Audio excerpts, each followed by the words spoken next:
tehelka.com. తెహల్కానా? ఈ పేరు వినని మనిషే ఉండడు. నేనున్నాగా. సీక్రెట్ మైకులతో పత్రికా రంగంలో సంచలనం రేపిన tehelka.com కి ఎలక్ట్రానిక్ పరికరాలు అందించింది మన తెలుగువారే అవడం మనకెంతో గర్వకారణం.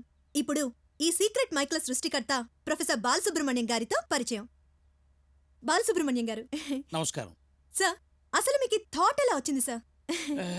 దీనికైనా ఇన్స్పిరేషన్ ఉందా, లేక మీ అంతటా మీకే అనిపించిందా? చిన్నప్పటి నుంచి మీకు ఇలా ఏదైనా కొత్త విషయాలు కనిపెట్టాలని ఆసక్తి ఉండేదా, లేక ఖాళీగా ఉండడం మూలంగా అనిపించిందా? ఏంటి సార్ మౌనంగా ఉన్నారు? మీకు కొంచెం సిగ్గేకు అనుకుంటాను. ఈ మౌనం సిగ్గు వల్ల దగ్గు వల్ల వచ్చింది కదమ్మా. మీరు గ్యాప్ ఇస్తే మాట్లాడదాం, నేను దగ్గర నుంచి వెయిట్ చేస్తున్నాను. యాక్చువల్గా ప్రతి మనిషికి తన గురించి అవతల వాళ్ళు ఏమనుకుంటున్నారో తెలుసుకోవాలనే ఆసక్తి ఉంటుంది. అది సహజం.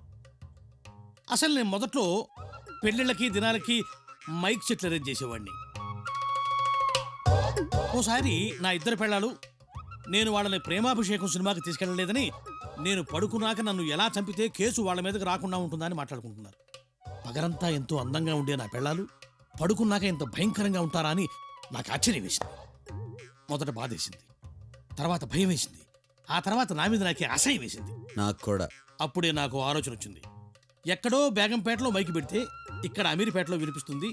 అలాంటిది ఇంట్లో మా ఆవిళ్లకు మైకి పెడితే ఆఫీసులో నేను వినలేనా అనిపించింది. అప్పుడే కనిపెట్టాను ఈ secret mic. This is the secret mic. దీన్ని బెడ్రూమ్లో, బాత్రూంలో, ఆఫీసులో ఎక్కడైనా పెట్టచ్చు.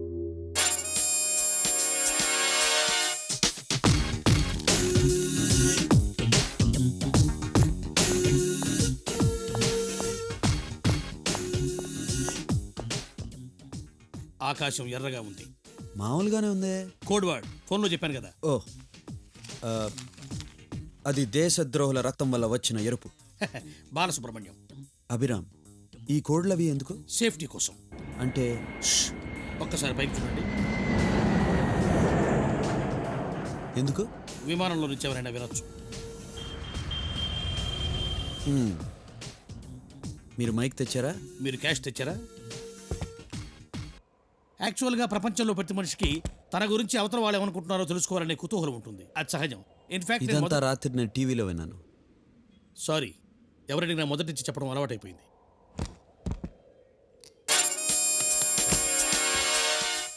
ఇది మైక్, ఇది రిసీవర్, ఇది యాంటెన్నా. ఈ సెట్ స్పెషల్గా జపాన్ నుంచి వచ్చింది. ఇండియాలో పనిచేస్తుందా? జోక్. మైక్. మరి నిన్న రాత్రి ఇది మీరే కనిపెట్టినట్టు చెప్పారు. అది కూడా ఉంది. మరి అదే చూపించొచ్చుగా. అది సరిగ్గా పనిచేయట్లేదు, చూస్తారా? వద్దు, మీరే ఉంచుకోండి. అయితే ఇది కొనుక్కోండి. ఇది ఎలా పనిచేస్తుంది? మీరు ఎవరి మాటలు వినాలనుకుంటున్నారో వాళ్ళ టేబుల్ కింద ఈ మైక్ పెట్టండి, మీ టేబుల్ కింద యాంటీనా పెట్టండి, చెవిలో రిసీవర్ పెట్టుకోండి. నా ఆఫీస్లో 20 టేబుల్స్ ఉన్నాయి. నో ప్రాబ్లం, 20 మైకులు తీసుకోండి. ఒకటి సరిపోదా? సరిపోతుంది. ఎలా? సింపుల్. ఒకరి టేబుల్ కింద ఈ మైక్ పెట్టండి, మీ ఆఫీసులో మిగతా వాళ్ళందరినీ అక్కడికే వచ్చి మాట్లాడుకోమనండి. జోకు. మైక్. ఇది నేను టెస్ట్ చేయొచ్చా? Made in Japan sir. నా డౌట్ దీని మీద కాదు, మీ మీద.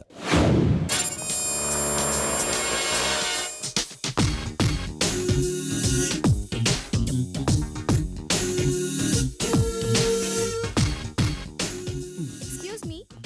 Please come, please come. రండి రండి. హలో ప్రేమ్, నేను స్వీటీని కోటి నుంచి మాట్లాడుతున్నాను. డాడీ మమ్మీ ఈవినింగ్ ఊరెళ్తున్నారు. ఇంట్లో నేను ఒక్కదాన్నే ఉంటాను. నీకోసం మనసు తలుపులు తెరిచి చూస్తూ ఉంటాను. అదే చేత ఇంటి తలుపులు కూడా తెరిచి ఉంచు. You naughty. ప్రేమ్, నీతో ఇంకా చాలాసేపు మాట్లాడాలనుంది, కానీ ఇందాక నుంచి ఎవడో వేస్ట్ ఫెలో గుడ్లు గుడ్లా నన్నే చూస్తున్నాడు. నేను మళ్ళీ ఫోన్ చేస్తాను. Bye.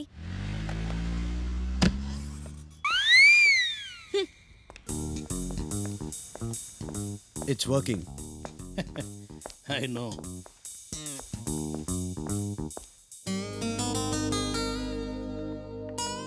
Good morning ma'am. Good morning ma'am. Good morning. ఏంటిది? Lipstick ad. బొమ్మ బాగుంది. కాన్సెప్ట్ ఇంకా బాగుంటుంది. అసలు కాన్సెప్ట్ ఏంటి? ఒక అమ్మాయి పార్క్లో బెంచ్ మీద కూర్చుని తన బాయ్ ఫ్రెండ్ కోసం వెయిట్ చేస్తూ ఉంటుంది. ఆ అమ్మాయి రకరకాల మూడ్స్ చూపిస్తాం. వెనక నుంచి వాయిస్ వస్తూ ఉంటుంది. ఆడపిల్ల పెదాలు ముడుచుకుని ఉన్నాయంటే బాధగా ఉన్నట్టు అర్థం. అవే పెదాలు విచ్చుకుని ఉన్నాయంటే ఆనందంగా ఉన్నట్టు అర్థం. ఆ పెదాలు మునిపంటి కింద నలుగుతున్నాయంటే కోపంగా ఉన్నట్టు అర్థం. కానీ ఒక అమ్మాయి పెదాలు అందంగా ఉన్నాయంటే మాత్రం వాటి మీద రెవ్లాన్ లిప్స్టిక్ ఉందని అర్థం. Revlon, ad colour to your life. How is it? Very nice, ma'am. Well done ma'am. Thank you. Doubt లేకుండా. Oh my god. సారీ. ఎంత పనిచేసావు? అయ్యో. What's this Lalitha? Extremely sorry ma'am. కొంచెం చూసుకోవాలి కదా. చూడు ఇప్పుడు ఏమైందో. I'm sorry ma'am. చేసినంత వేస్ట్.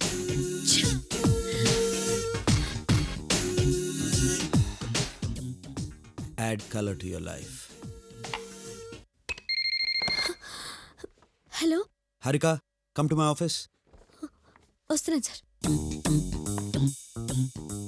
సార్, ఆ లిప్స్టిక్ యాడ్ మీద కాన్సెప్ట్ రెడీ అయిందా? అయింది సార్. ఏది? అది కంప్లీట్ చేశానండి. అయితే తీసుకురండి. ఇప్పుడే దాని మీద ఇంక్ బాటిల్ పడిందా? ఆ, ఇంకు పడింది, ఇడ్లీ తింటుంటే చట్నీ పడింది అని చిన్నపిల్లల కబుర్లు చెప్పదు నాకు. నిజంగానే ఇంకొలికింది sir.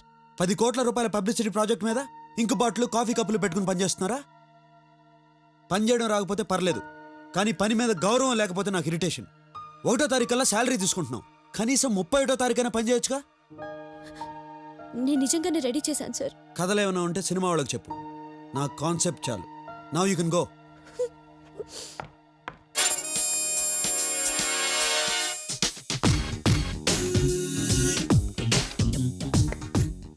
Add colour to your life.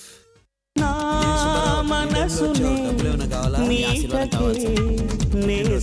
రేపు నా పెళ్లి సార్. ఎవరైనా పెళ్ళంటే ఎప్పుడన్నా మీరేంటి సార్ ఎందుకని భోజనానికి కష్టమైపోతుంది. ఎవరు లేరు సార్.